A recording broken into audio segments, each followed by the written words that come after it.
First time in the Big Three. What made you want to come out? I want to apologize to Ice Cube. This is a fabulous event. I can't believe I've never been before. I was in Dallas and Coach Lieberman made me come. She texted me and said, I better see you at the playoff game tomorrow. So I'm here to represent. I want to congratulate Ice Cube and his company. It's a fabulous event. Nice to see old guys playing. I'm having fun. You and Dwight Howard have had all kinds of words for each other over the years, but I just saw you guys exchange some very nice words. What were you telling him? We finally had a heart to heart. Same thing I did with him, same thing I did with Kobe, D-Wade, Penny Hardaway. This is how I motivate young players to become great. I treat them like I don't like them, and I try to get them upset because I know guys like Dwight and Penny and Kobe, especially, and D-Wade, when you upset them, they play at a higher level. But we hashed it out. He thought it was, he thought I genuinely disliked him. I told him, no, that's not the case. As a leader, sometimes you have to find different ways to motivate youngsters. And that's all I did. So he'll be at the Hall of Fame in a couple weeks.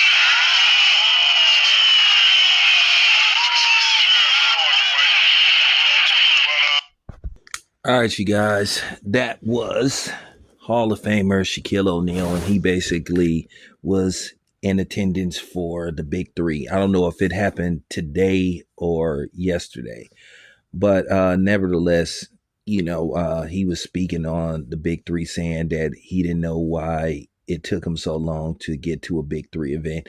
I've covered the Big Three a few times. I wasn't able to get in this year, but it is what it is. It is what it is. I don't be worried about that kind of stuff. I've been there. I got to cover it before. It was a great experience.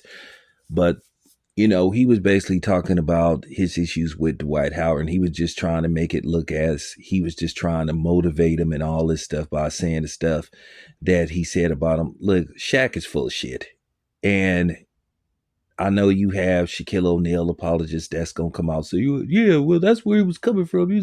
Listen, ain't nobody trying to hear that stuff. Shaq is a hater. He's a longtime hater, and to a certain degree, he was trying to say that Kobe and D Wade and Dwight Howard were sensitive and emotional, and Shaq is the catalyst for being emotional.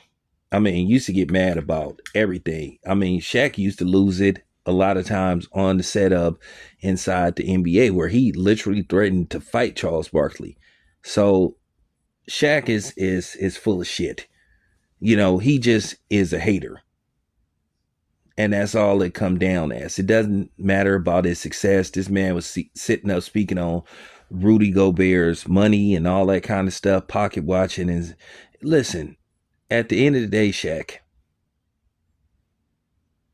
you solidified your place in NBA history. You're considered a top 75 player. That's fine. But there were some things that you never tried to fix, to elevate your game. You were a horrible free throw shooter. And anything beyond probably 6 feet, within the basket, you were useless.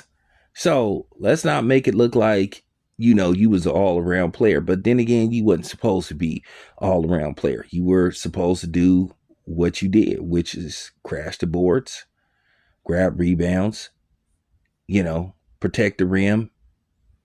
And if a shot didn't go in, grab it, put it back in there, So, with that being said, for him to say that he tries to motivate people, come on, man. We all know the story with Kobe Bryant. Stop it. Okay? We know for years you didn't care for Kobe, even after you left the Lakers. So let's not try to pretend that you and Kobe were drinking buddies and all that kind of stuff. This man was dissing Dwight Howard for years, saying that the only Superman is him and all this kind of stuff. So, Shaq, just keep it a buck, man. Just keep it a buck. You were being petty. You was on your Curtis Jackson shit, and basically that's all it came down to. You dissed him a little while ago. About his what he's allegedly into. So you made a reference about that, which I'm trying to figure out, why do you care? But with that being said, you know, I just want to get my take on the situation. But yeah, Shaq, come on, man. Can we be honest, bro? Like I said, you are solidified in NBA immortality and rightfully so, but let's not make it look like you didn't have no flaws in your game. Stop it. But I just wanted to, you know, get my take on the situation. That's it. That's all. Appreciate you guys. I want to hear what you guys have to say about this. And, I was looking in the comment section of the big three when they posted the interview, and a lot of people are saying what I'm saying about Shaq. They're calling BS. But appreciate you guys. It's your boy Town. I'm out.